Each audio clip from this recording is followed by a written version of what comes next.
नमस्कार, न्यूज 18 पर आप देख रहे हैं उत्तराखंड एक्सप्रेस। आपके साथ मैं हूं कंचन डोगरा नेगी और बड़ी खबर अपडेट आपको दे देते हैं प्रदेश की कोरोना को लेकर, जिसमें मास्क नहीं पहनने पर अब जुर्माना लगने वाला है। सीएम त्रिवेंद्र सिंह रावत ने जुर्माने के प्रावधान के निर्देश दे दिए हैं। सार्वजनिक जगहों पर मास्क पहनना अनिवार्य होगा। अब मास्क को लेकर राज्य में पुलिस दिखाएगी सख्ती।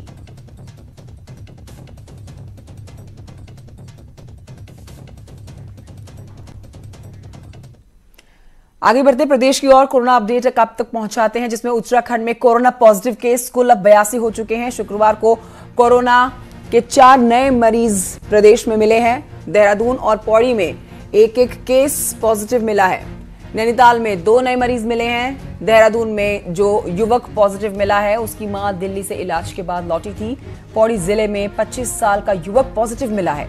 यह युवक गुरुग्राम से लौटा था। तो वहीं उत्तराखंड में अब कुल मिलाकर 82 लोग जो हैं कोरोना से संक्रमित हैं, जिसमें 50 मरीज ठीक हो चुके हैं, जबकि 31 मरीजों का इलाज अभी चल रहा है। कुल मिलाकर प्रवासियों के कोरोना पॉजिटिव आने का सिलसिला जारी है। तो वहीं 3 दिन में अब तक 13 मरीज मिल चुके हैं।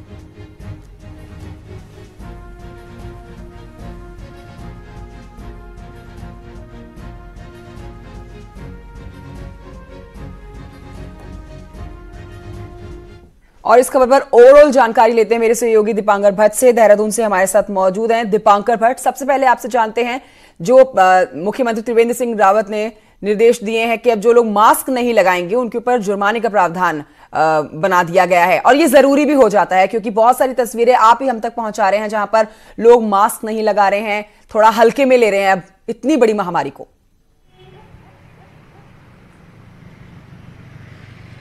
बिल्कुल कंचन, जिस तरीके से पिछले 3 दिनों में 13 मरीज सामने आए, भले ये प्रवासी हो, लेकिन बावजूद इसके अब सरकार ये चाहती है कि कोरोना संक्रमण न फैले, इसलिए अब सख्त तरीके से मास्क को पहनना अनिवार्य किया ही जाए। चौक चौराहों पे आप देखेंगे, बाजारों में देखेंगे 7 से 4 बजे की ढील दी जा रही है, लेकिन लोग बहुत कैजुअल होकर घूम रहे हैं। लेकिन अब आदेश दिया गया कि अगर आपका मास्क इस तरीके नाक से अगर नीचे होगा तो आप पर पुलिस एक्शन लेगी, आप पर अब जुर्माना लगाया जाएगा।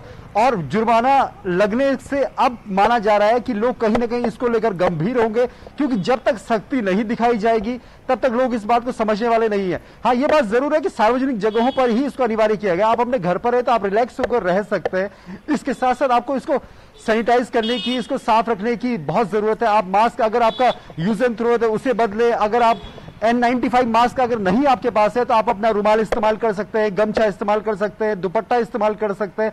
लेकिन ये जरूर है कि अब आपको अपना मुंह सार्वजनिक जगहों पर ढक कर रखना होगा, क्योंकि संक्रमण का खतरा है और सरकार को अब लगता है कि प्रवासी जिस तरीके से आ रहे हैं तो संक्रमण फैल सकता है। दीपांकर, और लेकिन विकल्प जितने हैं लोगों के पास, बहाने भी उतने ही हैं। खैर, आगे बढ़ते हैं और आपसे जानना चाहेंगे कि अब जिस तरह से जिस बात का डर था वो हो ही रही है। कोरोना संक्रमण बढ़ रहा है और धीरे धीरे आज 82 हो चुका है आंकड़ा।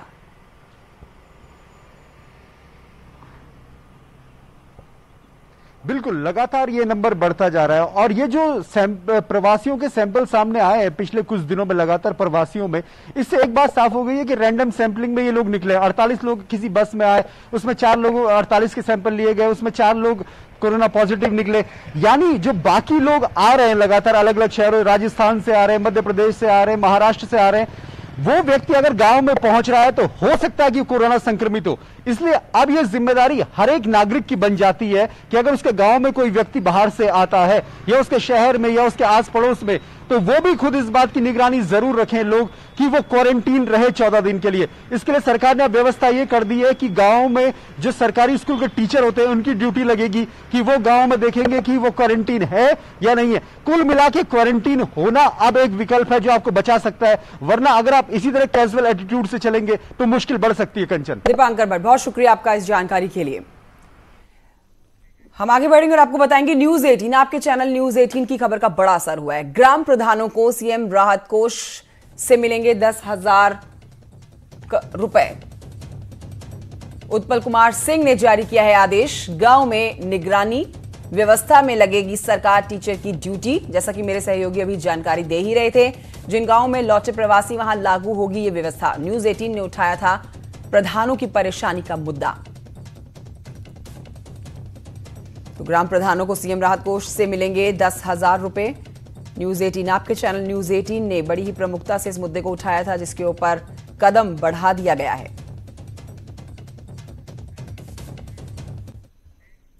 प्रवासियों के उत्तराखंड पहुंचने का सिलसिला जारी है। जयपुर से हरिद्वार पहुंची श्रमिक स्पेशल ट्रेन। जयपुर से पहुंचे 1196 उत्तराखंडी प्रवासी। अब तक कुल मिलाकर अलग अलग शहरों से आई 4 श्रमिक स्पेशल। यहां पर केरल तेलंगाना से भी ट्रेन से लाने की अब हो रही है तैयारी। तो अब तक मध्य प्रदेश, महाराष्ट्र, राजस्थान, उत्तर प्रदेश से ही उत्तराखंड में लोग आ रहे थे वापस, प्रवासी वापस आ रहे थे। कई सारे प्रवासी अपने प्रदेश वापस लौट चुके हैं और अब जो तैयारी हो रही है, केरल तेलंगाना से भी ट्रेन लाने की तैयारी हो रही है। सुनील पाल मेरे सहयोगी और जानकारी के साथ इस खबर पर मौजूद है। सुनील पाल, अब केरल और तेलंगाना से भी आने वाले हैं प्रवासी अपने प्रदेश वापस। बिल्कुल, देखिए लगातार जो प्रवासी उनका आने का सिलसिला जारी है। अगर बात करें अभी तक तो आज को मिलाकर 5 ट्रेन अब तक यहाँ पर पहुंची हुई है। लगभग जो अब तक जो है 6-6.5 हजार के लगभग जो है प्रवासी उत्तराखंड अपने पहुंच चुके हैं। आज सुबह भी जयपुर से चलकर हरिद्वार एक ट्रेन पहुंची, इसमें 1196 प्रवासी आए थे। और क्योंकि समय से पहले ट्रेन पहुंची है, सुबह ट्रेन पहुंची है, तो प्रदेश के जितने भी जनपद के लोग हैं जिनको प्रवासियों अपने घर वापसी करनी है, उनको आज ही यहाँ से भिजवा दिया जाएगा। क्योंकि कल जो ट्रेन आई थी वो लेट हो गई थी और उसमें 3 जिलों के लोगों को यहाँ पर रोका गया था, बाकी सबको उनके घर के रवाना कर दिया गया। तो आज उम्मीद की जा रही है कि जितने भी प्रवासी आए हैं सब अपने जनपदों को आज देर शाम तक पहुंच जाएंगे। शुक्रिया आपका सुनील पाल जानकारी के लिए। तो लॉकडाउन ने मजदूरों की कमर तोड़कर रख दी है, लेकिन आज हम आपको मजदूरों की मजबूरी की ऐसी कहानी दिखाने जा रहे हैं जिसे सुनकर आप दंग रह जाएंगे। देखिए।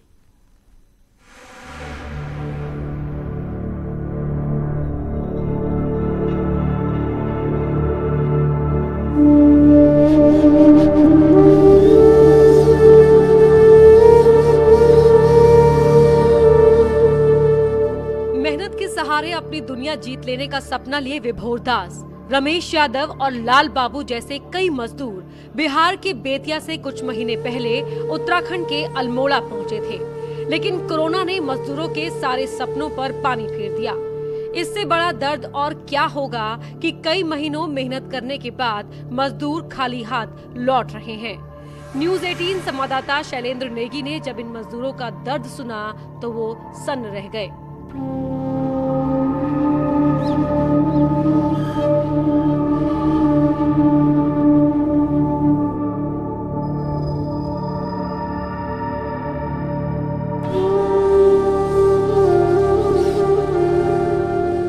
घर से पैसा मंगा कर 1 महीने इंतजार किया इसको। उसके बाद तो घर से पैसे बकरी और गाय बेचकर माँ बाप मेरे भेज चुके थे। काम धंधा चौपट है।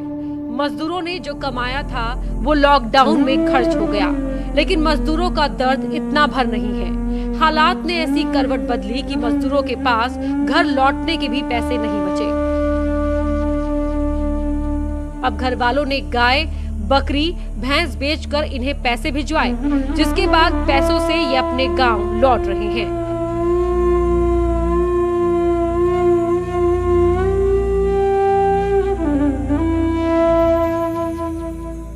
बेतिया बिहार जाना है, पैसा मंगाया है 4000 रुपया घर से। घर वालों ने कहां से भेजा? जब घर वालों के पास पैसा नहीं होगा तभी तो आप आए। भैंस बेचकर भेजवाया है। 1000-2000 किलोमीटर के आसपास मंडराते सियासतदान कोरोना काल में एक बड़े खतरे का सबब बन सकते हैं। देखिए इस रिपोर्ट में। उत्तराखंड में लॉकडाउन के दौरान बीजेपी ने मोदी किचन चलाई तो कांग्रेस ने सोनिया किचन। दोनों ही पार्टियों ने जरूरतमंदों की मदद की, लेकिन साथ में पार्टी की ब्रांडिंग भी जमकर की। अब इनसे भी ज्यादा संख्या में प्रवासी आने लगे हैं, लिहाजा ब्रांडिंग का अगला मार्केट प्रवासी बन गए हैं। होड़ इतनी कि कोरोना एडवाइजरी भी शर्मा जाए। गली गली घूम रहे बीजेपी विधायक देशराज कर्णवाल की तो लोगों को खुद शिकायत करनी पड़ी, लेकिन विधायक जी अभी भी इसे अपना धर्म बता रहे हैं। कोरोना महामारी से लड़ने के लिए, जनता को जागरूक करने के लिए जनप्रतिनिधियों को खड़ा होना ही पड़ेगा, तभी कोरोना हारेगा और हिंदुस्तान जीतेगा। कहते हैं दूध का जला छाछ भी फूंक फूंक कर पीता है। कांग्रेस के नेता सूर्यकांत धस्माना तो मार्च में आइसोलेशन सेंटर तक पहुंच गए थे। नतीजा 28 दिन क्वारंटीन में काटने पड़े।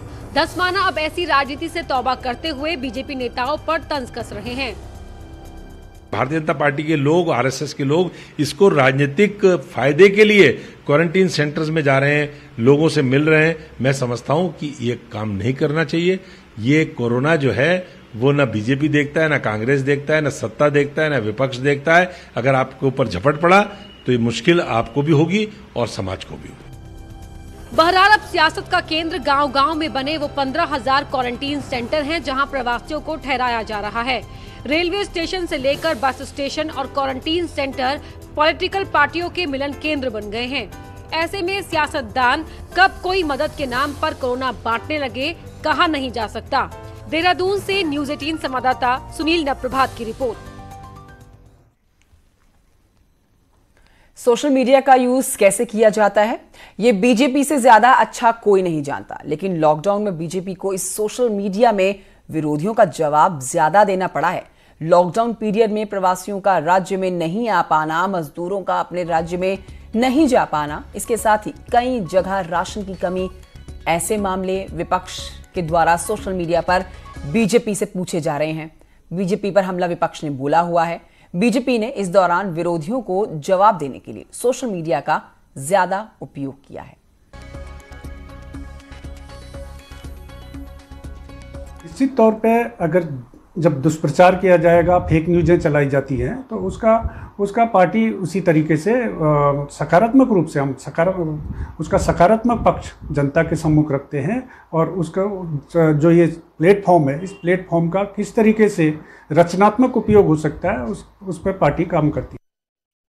आगे बढ़ते हैं और आपको बताते हैं, उत्तराखंड में 16,000 से ज्यादा विशिष्ट बीटीसी शिक्षकों को बड़ी सौगात मिली है और इसे लेकर शिक्षक संघ ने मानव संसाधन विकास मंत्रालय और अनिल बलूनी का धन्यवाद दिया।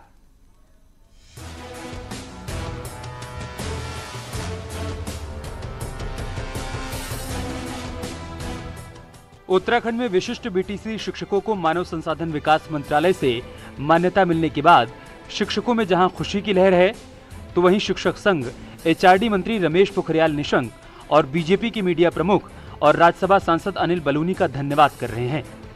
बीटीसी टीचर्स को मान्यता मिलने के बाद इसका फायदा 16,000 से अधिक शिक्षकों को मिलेगा। अनिल बलूनी ने भी शिक्षकों को बधाई दी है कि 16,000 से अधिक विशिष्ट बीटीसी शिक्षकों को भारत सरकार के द्वारा मान्यता प्रदान कर दी गई है। बहुत लंबा संघर्ष चला और एक समय ऐसा लगता था कि 16,000 से अधिक परिवारों के लिए रोजी रोटी का संकट पैदा हो जाएगा, लेकिन भारत सरकार ने हमारी इस मांग को माना। मैं इसके लिए भारत सरकार का बहुत बहुत आभारी हूँ। वर्तमान में इस विभाग के मंत्री श्री रमेश पोखरियाल निशंक जी का और पूर्व में जिन्होंने इसके लिए नींव रखी, ऐसे मानव संसाधन मंत्री श्री प्रकाश जावड़ेकर जी का भी आभारी हूँ। मैं तमाम विशिष्ट बीटीसी शिक्षकों को और उनके परिवारों को शुभकामनाएं देता हूं। और जो शिक्षक हैं उनसे मेरा आग्रह है कि जो नौनिहाल हैं उत्तराखंड के, जो उत्तराखंड का भविष्य है, उनके भविष्य निर्माण के लिए अपना पूरे मनोयोग के साथ प्रयास करें। वहीं उत्तराखंड प्राथमिक शिक्षक संघ के अध्यक्ष दिग्विजय सिंह ने भी मानव संसाधन विकास मंत्री रमेश पोखरियाल निशंक और बीजेपी की मीडिया प्रमुख अनिल बलूनी को धन्यवाद दिया। माननीय अनिल बलूनी जी का, माननीय जावड़ेकर जी का और वर्तमान में एचआरडी मिनिस्टर आदरणीय रमेश पोखरियाल निशंक जी का धन्यवाद ज्ञापित करता हूं कि उन्होंने इसका विस्तारण कराने में एक महत्वपूर्ण भूमिका निभाई है। आपको बता दें कि इससे पहले राज्यसभा में national council for teachers education amendment bill पारित हुआ था, जिसमें अनिल बलूनी का अहम योगदान रहा था। अनिल बलूनी लगातार शिक्षकों की मदद के लिए केंद्र से संपर्क में थे और इसका नतीजा ये हुआ कि आखिरकार शिक्षकों को उनका हक मिल गया। Bureau report, news 18। कोरोना संकट के बीच पहाड़ों में भारी तादाद में लोग लौट रहे हैं। बॉर्डर जिले पिथौरागढ़ में भी हजारों की संख्या में ये युवा वापसी कर रहे हैं, जो दशकों से बाहरी प्रदेशों में नौकरी कर रहे थे, लेकिन अब उनके सामने एक बार फिर से रोजगार का संकट खड़ा हो चुका है। 22 युवाओं का दल गुजरात के सूरत से घर लौटा है। इस दल में शामिल सभी युवा लंबे समय से होटल इंडस्ट्री से जुड़े थे, लेकिन लॉकडाउन के बाद न चाहते हुए भी इन्हें अपने घरों को लौटना पड़ा। इनकी नौकरी से सिर्फ इन्हीं का नहीं बल्कि इनके पूरे परिवार का पेट पल रहा था, लेकिन कोरोना के संकट ने इनसे सब कुछ छीन लिया। तो आगे हम अगर हमारी सरकार हमारे लिए कुछ गाँव में योजना या कुछ नौकरी के लिए सोचेंगे तो हम इधर करेंगे, इतने दूर जाएंगे नहीं। जो है लास्ट बॉर्डर नामिंग होने के कारण, कुछ योजना नहीं होने के कारण हम लोगों को बाहर जाना पड़ता है। तो हम लोग अब जाना चाहते हैं गांव। सर अभी कोरोना वायरस की वजह से हम लोग गांव जाना चाह रहे हैं। हमारे वहाँ कोई योजना है ही नहीं सर, और तो कुछ नहीं सर, लाइट भी नहीं हमारे वहाँ। ये सभी युवा मुंशियारी के नामिक गांव के हैं, जहां पहुंचने के लिए आज भी 30 किलोमीटर का पैदल सफर तय करना होता है। नामिक 21वीं सदी में भी न तो रोड से जुड़ा है और न ही बिजली, स्वास्थ्य और संचार की सुविधाओं से। उच्च हिमालयी इलाके में बसा ये गांव प्राकृतिक सौंदर्य से तो लबरेज है, लेकिन ये सौंदर्य यहाँ के युवाओं का पेट नहीं भर पाता। 2-3 साल हो गया रोड बंद, वो कटाव के लिए वो भी रुक गया है, बीच रास्ते में है। उसकी वजह से हमको चलना भी पड़ता है, 32 किलोमीटर समथिंग चलना पड़ता है। उसके बाद मोटर गाड़ी भी वहाँ जाने का कोई सुविधा भी नहीं है। मांग तो कितने बार कर दी, कितने बार जुलूसे कर दिए। पूर्व में हरीश रावत से लेकर वर्तमान त्रिवेंद्र सरकार रिवर्स पलायन का नारा देती रही है, लेकिन गांवों में रोजगार नहीं होने के कारण इन नारों पर अमल नहीं हो पाया। अब जब कोरोना संकट ने रिवर्स पलायन की गंगा बहा दी है, तो सरकारों की जिम्मेदारी भी बढ़ गई है। वहीं अब उम्मीद की जानी चाहिए कि सरकार इन युवाओं के लिए रोजगार के नए अवसर पैदा करेगी, ताकि पहाड़ के गांव एक बार फिर से गुलजार हो सकें। न्यूज़ 18 के लिए पिथौरागढ़ से विजय वर्धन उप्रेती की रिपोर्ट। लॉकडाउन में बिना अनुमति स्कूटी से बद्रीनाथ जा रही विदेशी युवती को श्रीनगर गढ़वाल में जब पुलिस ने रोका तो वो पुलिस से ही उलझ गई। कीर्तिनगर पुल पर जब ड्यूटी पर मौजूद महिला पुलिस के अधिकारी इससे बात करती हुई देखी गई। पुलिस ने उसको जब टोका तो उसने मेडिकल जांच प्रमाण पत्र तो दिखा दिया अपना, लेकिन वो अनुमति पत्र नहीं दिखा सकी, लिहाजा उसे वापस लौटना पड़ा। खुद को डॉक्टर बताने वाली ब्राजील निवासी युवती के अनुसार वो पिछले 4 सालों से लक्ष्मण झूला में एक योगा आश्रम में रह रही है और बद्रीनाथ केदारनाथ दर्शन के लिए जा रही थी। बहरहाल सवाल ये उठता है कि आखिरकार ऋषिकेश से बिना अनुमति कैसे विदेशी महिला श्रीनगर तक पहुंच जाती है।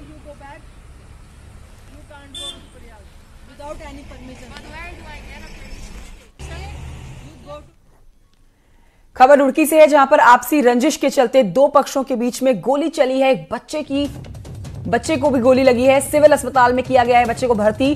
मारपीट में 3 और लोग भी हैं जो घायल हुए हैं। सूचना मिलते ही मौके पर पहुंची है पुलिस। मामले की जांच में अब जुट चुकी है झबरेड़ा थाना क्षेत्र की पुलिस।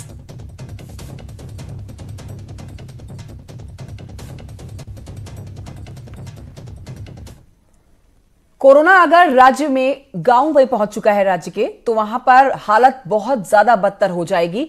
ये टिप्पणी उत्तराखंड हाईकोर्ट ने कर दी है। कोरोना को लेकर दाखिल याचिका पर शुक्रवार को सुनवाई करते हुए हाईकोर्ट ने राज्य और केंद्र सरकार से पूछा कि क्यों ना राज्य में आने वाले लोगों का रैपिड टेस्ट बॉर्डर पर ही हो जाए। अगर अभी नहीं होंगे तो आने वाले दिनों में गांवों की दिशा बुरी भी हो सकती है। इसको लेकर कोर्ट ने केंद्र और राज्य दोनों सरकारों को 18 मई तक जवाब दाखिल करने को कहा है।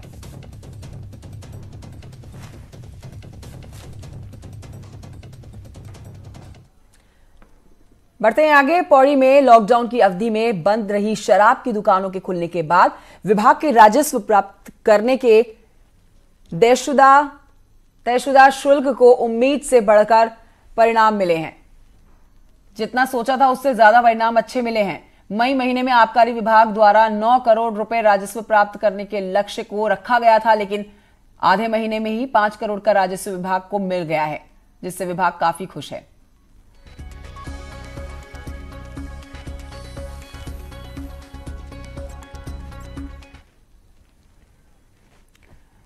उत्तराखंड एक्सप्रेस में आगे बढ़ेंगे। आपको बताएंगे कि रुद्रप्रयाग प्रशासन ने 19 होटलों में करीब 650 प्रवासियों को संस्थागत क्वारंटाइन किया है। संस्थागत क्वारंटाइन किए गए लोगों के लिए 5 स्थानों पर खाना बनाकर पैकिंग किए जा रहे हैं और इनको खाना उनके कमरों में ही पहुंचाया जा रहा है। भविष्य में रेड जोन से आने वाले प्रवासियों को भी संस्थागत क्वारंटाइन करने की तैयारी की जा रही है।